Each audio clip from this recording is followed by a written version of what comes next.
Present perfect हम लोग पढ़ चुके हैं ना। तो प्रेजेंट परफेक्ट में क्या होता है कि कोई काम कंप्लीट हो गया रहता है, वो भी प्रेजेंट टाइम में। मतलब किसी काम के कंप्लीट होने के बारे में प्रेजेंट टाइम में बताता है, तो क्या होता है? Present perfect tense. सेम उसी का उल्टा, परफेक्ट है तो मतलब वहां पे किसी काम का पूर्ण होना बताएगा, ठीक है, लेकिन वो पास्ट टाइम में। जैसे मैंने खाना खा लिया था, हाँ हम सब बाजार जा चुके थे, तो ये हमारा पास्ट टाइम में काम को पूर्ण होना बताया जा रहा है। मतलब पास्ट इवेंट को क्या फिनिश होना बताया जा रहा है कि मतलब the work that had been completed और finished in the past time is known as past perfect tense. Clear? तो इसका डिफिनेशन होगा the work that had been completed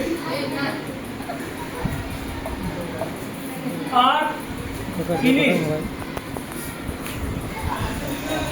that had been completed or finished in the past time is called past perfect tense.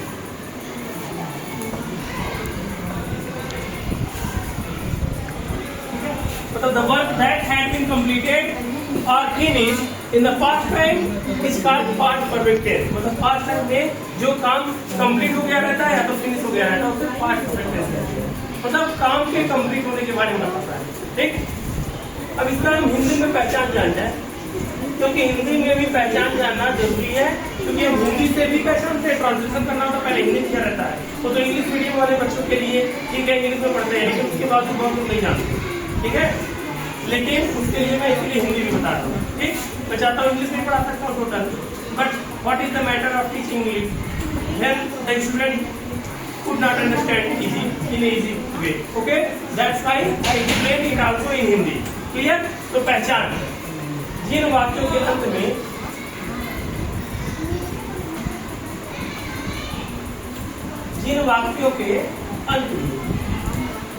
चुका था,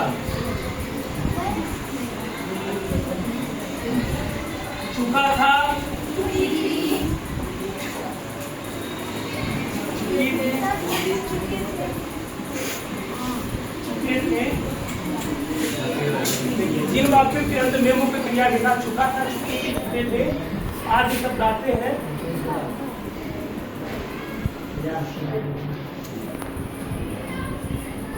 past perfect tense कहलाते हैं।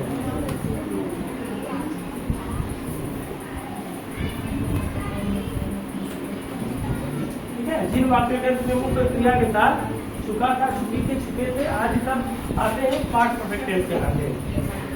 अब जब पहचान हम लोग जान लिए, तो उसके बाद हम लोग को रूल्स के बारे में भी जानना बहुत जरूरी होता है। ठीक है, इसका रूल्स क्या कहता है?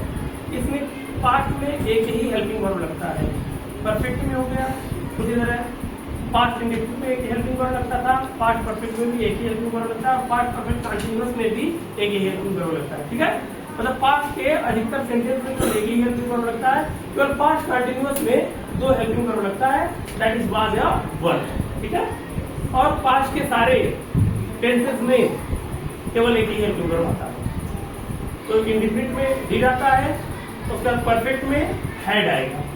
इसका जो हेल्पिंग वर्ब होगा, HP means helping verb had, उसके बाद वर्ब का बी फॉर्म, बी मतलब वर्ब फॉर्म। ठीक है, तो ये आप लोग जान जाइए थर्ड फॉर्म। मैंने पहले ही बता दिया है कि केवल और केवल परफेक्ट रहेगा, चाहे प्रेजेंट का हो, चाहे पास्ट का हो, चाहे फ्यूचर का हो, उसमें हमेशा वर्ब के थर्ड फॉर्म का ही प्रयोग करते हैं। ठीक है, चाहे प्रेजेंट का हो, चाहे पास्ट परफेक्ट हो, चाहे फ्यूचर का हो, केवल परफेक्ट के बारे में तो हमेशा वर्ब के थर्ड फॉर्म का प्रयोग करते हैं। We always use the third form of the verb then the tense is only imperfect. Clear? अभी तो हो गया, वर्ब का फॉर्म परफेक्ट में कोई भी मतलब परफेक्ट रहेगा, either it is present or it is past or it is future. Only if it is perfect tense, then we will always use third form of the verb. After that, we will start the structure. ठीक है, इसके बाद हम लोग structure देखते हैं। तो structure आप लोग जानते हो कि सबसे पहले सब्जेक्ट आता है, इन हेल्पिंग वर्ब, और एक ही हेल्पिंग वर्ब है तो हैड आएगा, और प्लस वर्ब का थर्ड फॉर्म देन ऑब्जेक्ट। ठीक, अब इसका निगेटिव आता है, निगेटिव आप लोग देख लीजिए, सब्जेक्ट हेल्पिंग वर्ब हैड है। अच्छा, हेल्पिंग वर्ब के बाद क्या आता है आपको बताओ? Negative sentence. तो हेल्पिंग वर्ब में क्या आता है? नॉट, सिंपल सी बात, not, then verb third form, उसके बाद ऑब्जेक्ट आता है, और उसके बाद रिमेनिंग पार्ट ऑफ सेंटेंस में ईटीसी चला जाता है। ठीक है, फिर अब आता है जब वाक्य की शुरुआत क्या से, मतलब इंट्रोगेटिव वर्ड। तो इंट्रोगेटिव वर्ड के 4 है। ठीक है, क्या से 2 सेंटेंस, एक अफर्मेटिव निगेटिव, और जब क्या से बीच में आए या और दूसरे इंट्रोगेटिव वर्ड आए तो उसका भी अफर्मेटिव निगेटिव होता है। मतलब सबके अफर्मेटिव निगेटिव होते ही होते हैं। इसलिए एक सेंटेंस को बनाने के कुल 6 स्ट्रक्चर हो सकते हैं, उससे ज्यादा भी किसी किसी में आता है जिसमें एक्सेप्शन जुड़ा होता है। ठीक है, कई सारे केस में एक्सेप्शन भी लगा रहता है, तो उसमें और भी आते हैं, 8 भी आ जाते हैं, किसी में 8 आ जाता है, तो इसमें भी एक्सेप्शन लगा है, लेकिन हम अभी 6 बताएंगे। तो सबसे पहले helping verb had plus subject. मैं कई जो भी चीज एक्सप्लेन किया उसके पहले उसमें ही बता चुका हूँ कि जब क्या चीज हुआ तो हेल्पिंग वर्ब पहले आ जाता है और सब्जेक्ट बाद में आ जाता है। हेल्पिंग वर्ब और सब्जेक्ट का इंटरचेंज कर देते हैं। ठीक है, और सब कुछ वैसे ही रखे रहते हैं। ठीक, तो फिर क्या करेगा, सब्जेक्ट के बाद वर्ब का थर्ड फॉर्म, उसके बाद ऑब्जेक्ट एक्सेट्रा आता है, क्वेश्चन मार्क जरूर आएगा। It is compulsory because it is interrogative sentence.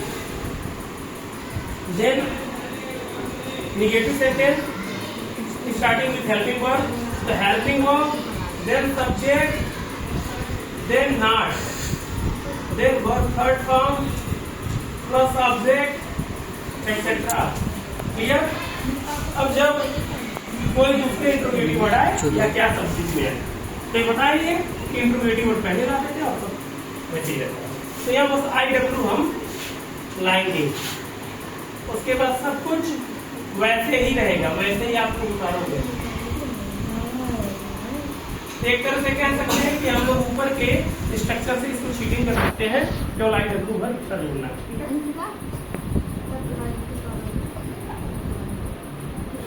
अब लास्ट स्ट्रक्चर है, इसका भी निगेटिव आता है। ठीक है, इसका भी क्या होता है, निगेटिव आता है। तो IW plus helping verb had plus subject plus not plus the third verb का थर्ड फॉर्म, उसके बाद ऑब्जेक्ट आता है। ठीक है, ये सारे स्ट्रक्चर टोटल 6 स्ट्रक्चर हो गए। अब इस स्ट्रक्चर से रिलेटेड अब हम लोग क्या करेंगे, उसके एग्जाम्पल्स पढ़ेंगे, ताकि ट्रांसलेट करने भी तो आना चाहिए। नहीं तो बहुत लोग पढ़ लेंगे, पता चलता है ट्रांसलेशन पे दिया जाता है, उनको बनाने नहीं आता है। तो चलो देखते हैं। मैं कल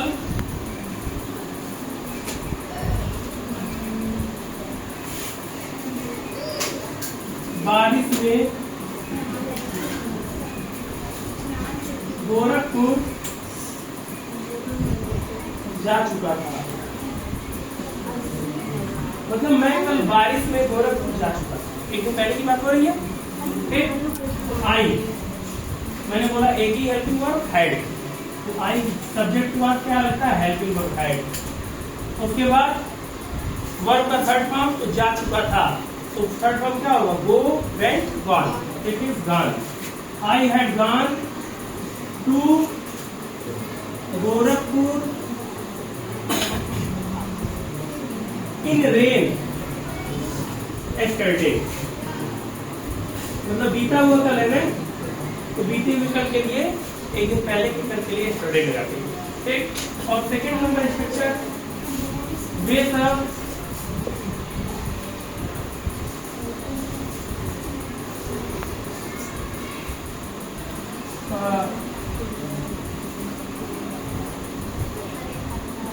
शोभा यात्रा में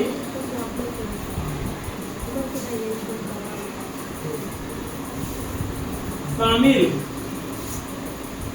नहीं हुए थे या हो चुके थे। ठीक है, तो वे सब शोभा यात्रा में शामिल नहीं हुए थे या हो चुके थे। तो दे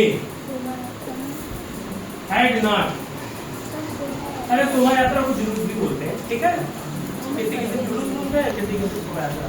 तो शोभा यात्रा मतलब प्रोसेसन होता है, प्रोसेसन, ठीक है। तो दे हैड नॉट अटेंडेड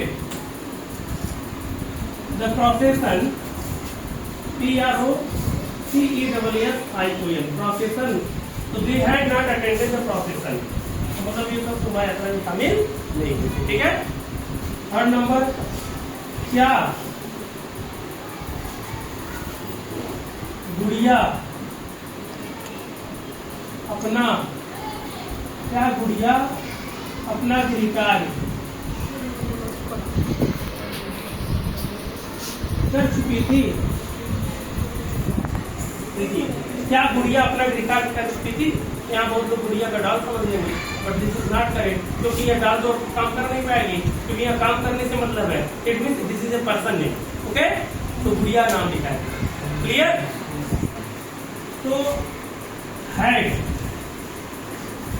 गुड़िया, हैड गुड़िया